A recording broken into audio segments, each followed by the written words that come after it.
हमारे चैनल से जुड़ने के लिए YouTube पर लिम्रा एजेंसी सब्सक्राइब करें।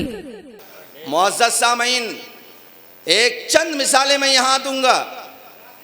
देखिए, ईमान लाना ना लाना ये तौफीक इलाही से हुआ करता है, और हम लोग भी ईमान लाए नहीं हैं। हम लोग ईमान लाए नहीं हैं, इसीलिए हमें ईमान की कद्र और वैल्यू नहीं पता। अगर ईमान लाए होते तो हमें ईमान की वैल्यू मालूम होती। हम तो बस मोमिन के घर में पैदा हो गए तो मोमिन हो गए, मुसलमान के घर में पैदा हो गए मुसलमान हो गए। हमारे बाप मुसलमान तो हम भी मुसलमान, हमारे बाप अगर मोमिन हैं तो हम भी मोमिन हैं। ईमान लाना क्या होता है, हजरत बिलाल से कोई पूछे जाकर। ईमान लाना क्या होता है, सलमान फारसी से कोई पूछे जाकर। ईमान लाने के बाद किन किन मुश्किलात का सामना करना पड़ता है, मुसअब बिन उमैर से कोई पूछे। ईमान लाने के बाद कितनी कठिनाइयों का सामना करना पड़ता है, कोई हजरत अम्मार बिन यासिर से तलाश करे। जिंदाबाद जिंदाबाद। हमने तो ईमान करीब से नहीं देखा है। एक जुमला ये कहा जाए तो बेजा नहीं होगा मेरे अजीज। हमने तो ईमान को करीब से नहीं टटोला है। बस मोमिन के घर में पैदा हो गए तो मोमिन। ईमान जो लोग लाए थे उनसे आप पूछें। एक बंदा आज समाज में भी 1400 साल गुजर जाने के बाद, जब कई मुल्क मुसलमान हैं, कई खित्ते मुसलमान हैं, हिंदुस्तान की सरजमीन पर करोड़ों लोग मुसलमान हैं, दुनिया की सरजमीन पर अरबों खरबों लोग मुसलमान हैं। इतने मुसलमानों की तादाद होने के बावजूद भी अगर 1400 साल बाद भी कोई इंसान मुसलमान होता है तो आप उसके कलेजे से हाथ रख के ज़रा पूछें। उसके घर वाले उसे निकाल दिया करते हैं, उसका बाप अपनी प्रॉपर्टी से उसे कल आदम करार कर दिया करता है। आप उसकी बीवी से पूछें, उसे नफरत करने लगती है। उसके बच्चों से पूछें, नफरत करने लगते हैं। तो 1400 बरस बाद मुसलमानों की तादाद इतनी है, मुसलमानों की जमीयत इतनी है, मुसलमानों का पावर इतना है, मुसलमानों के मुल्क इतने हैं, उसके बावजूद भी उसका कोई सहारा बनने को तैयार नहीं हुआ करता है। अंदाजा करें, आज से 1400 बरस पहले जब कोई कलमा पढ़ने वाला था तो फकत सिद्दीक़ अकबर कलमा पढ़ने वाला है। जब कोई कलमा पढ़ने वाला है तो फकत बिलाल कलमा पढ़ने वाला है। जब कोई कलमा पढ़ने वाला है तो फकत हजरत अम्मार बिन यासिर कलमा पढ़ने वाले हैं, जिनके पीछे न मुसलमानों का सपोर्ट है, न हुकूमतों का सपोर्ट है, न जमीयत का सपोर्ट है, न किसी तंजीम का सपोर्ट है, न खानदानी सपोर्ट है, न इनके कारोबारी सपोर्ट है। अलगरज ये है कि इनका जो खानदान है, अलगरज ये है इनका जो मुआशरा है, इनके जो बीवी बच्चे हैं, इनके जो बाप हैं, जो इनके दादा हैं, वो सब के सब इनके सबसे बड़े दुश्मन बन जाते हैं। मेरा अजीज, मैं बताना ये चाहता हूँ कि हमने इस्लाम को करीब से भी नहीं देखा है, वरना जो लोग मुसलमान हुए हैं, जो लोग ईमान लाए हैं, उनसे आप पूछें ज़रा कि इस्लाम की वैल्यू क्या है और इस्लाम लाया किस तरीके से जाता है। बैर कैफी एक अलग मौजू है, चंद बातें मैंने अर्ज की। मैं बताना ये चाहता हूँ कि ईमान ये अल्लाह की तौफीक से नसीब हुआ करता है। मुअज़्ज़ज़ सामीन, अल्लाह के रसूल सल्लल्लाहु अलैहि वसल्लम की ज़िंदगी के चंद वाक़यात कि मेरे आका, आप हज़रत बिलाल से, हज़रत सिद्दीक़ अकबर से अगर पूछेंगे तो वहाँ आपको कोई डाउट नहीं मिलेगा, इसलिए कि नबी मान चुके हैं। आप हज़रत मुसअब बिन उमैर से पूछेंगे, हज़रत अब्दुर्रहमान बिन औफ से पूछेंगे, हज़रत तलहा से पूछें, हज़रत उस्मान गनी से पूछें, मौला अली से पूछें, शेर खुदा से पूछें आप, तो यहाँ आपको कोई डाउट नहीं, इसलिए कि इन्होंने मान लिया है या रसूल अल्लाह आप मुख्तारे कुल हैं, मान लिया है आप अल्लाह के रसूल हैं, मान लिया है। यही वजह है जब किसी काफिर ने जाकर भी हज़रत सिद्दीक़ अकबर के पास कहा, जानते हो कि जिसे तुम नबी मानते हो, अब वो ये कहने लगा है कि मैं आसमान पे गया, रात के थोड़े से हिस्से में गया, बैतुल मुक़द्दस भी गया, रात के थोड़े से हिस्से में गया, पहले आसमान की सैर की, थोड़े से हिस्से में सातों आसमान की सैर की, थोड़े से हिस्से में सिदरतुल मुंतहा से आगे परवाज़ की, थोड़े से हिस्से में। तो ये तमाम की तमाम बातें वो कहता रहा। हज़रत सिद्दीक़ अकबर ने पूछा, किसने कहा है? कहा उसी ने कहा जिसे तुम नबी कहते हो।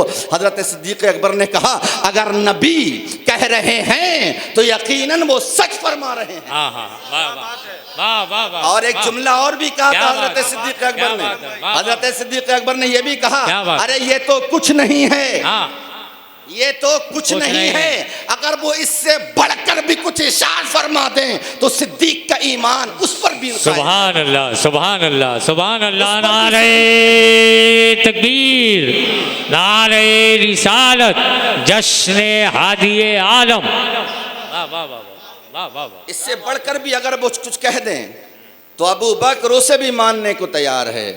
अजीज़ान मिल्लत, ये अपने लोग, अपने तो मानते ही हैं, आओ गैरों के पास चलते हैं। अल्लाह के रसूल सल्लल्लाहु अलैहि वसल्लम को 40 साल के बाद ये हुक्म मिला, ए मेरे नबी, ए मेरे रसूल, ए मोहम्मद इब्न अब्दुल्लाह, ए मेरे महबूब, अब वक्त आ गया है कि तुम लोगों के दरमियान हमारा तारुफ कराओ, लोगों को बताओ कि अल्लाह एक है और मैं उसका रसूल हूँ।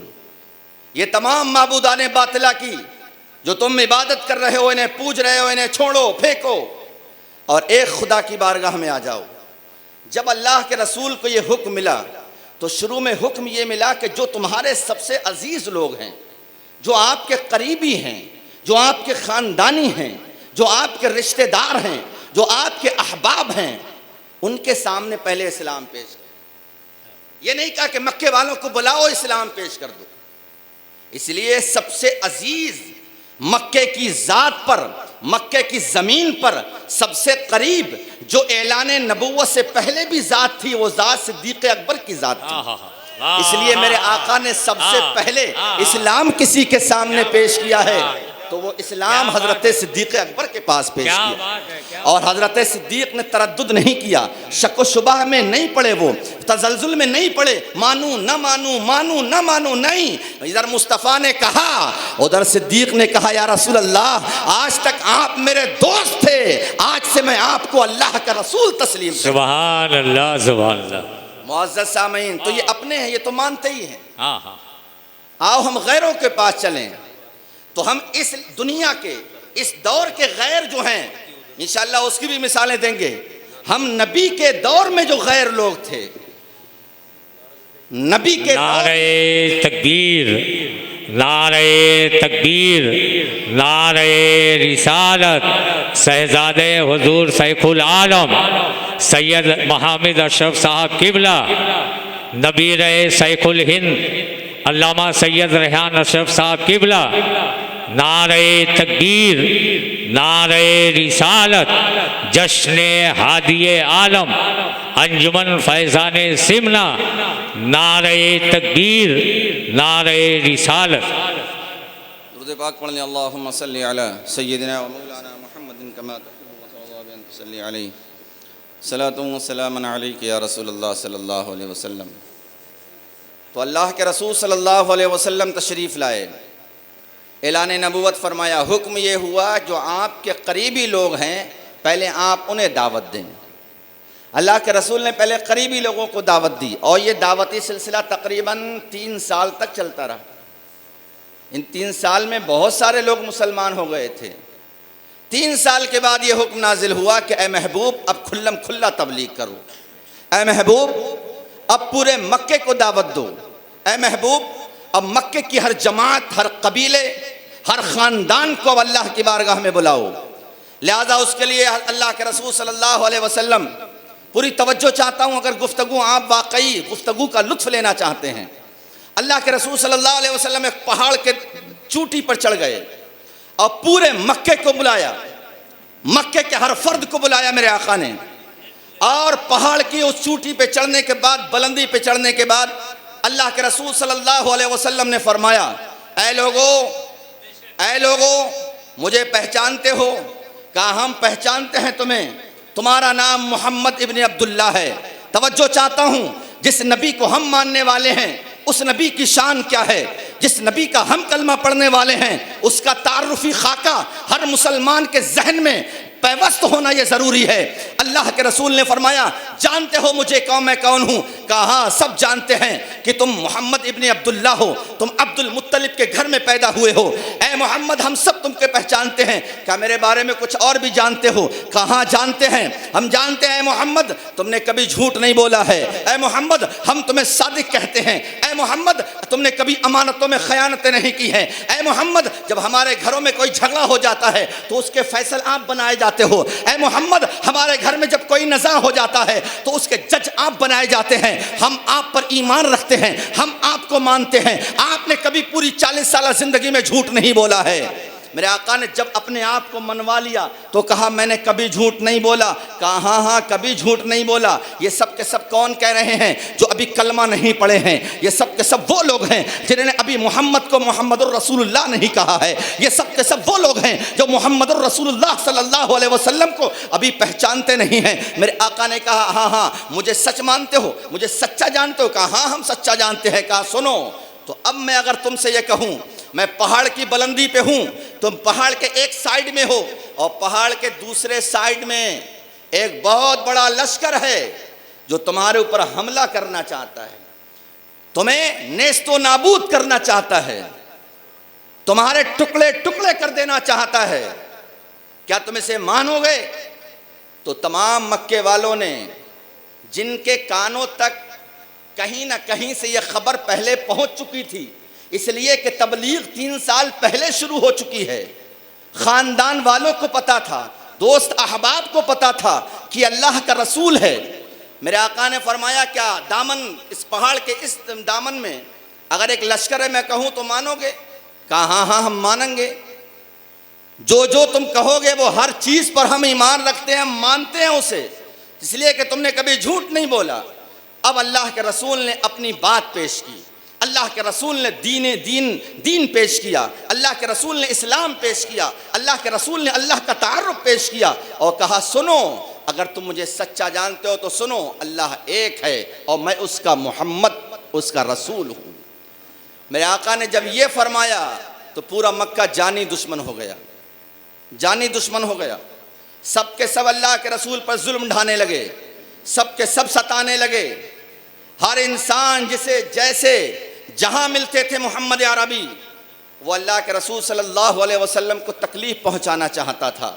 लेकिन इन तमाम तकलीफ के साथ साथ, दुश्मनी के साथ साथ, दावतो इरशाद के रास्तों पे रुकावट बनने के साथ साथ, अल्लाह के रसूल को जानी नुकसान पहुंचाने के साथ साथ, तवज्जो चाहता हूँ मेरे जुमलों पर गौर रखना, अल्लाह के रसूल सल्लल्लाहु ताला अलैहि वसल्लम के जान के दुश्मन हैं, उसके साथ साथ वो तमाम के तमाम मक्का इस बात को मानता था कि इंसान कभी झूठ नहीं बोला है, ये इंसान कभी फरेब नहीं किया है, ये इंसान कभी अमानतों में खयानतें नहीं किया है। उसकी एक बड़ी बेहतरीन मिसाल मैं आपके सामने पेश कर दूं, अगर आप सीरत के तालिब इल्म हैं।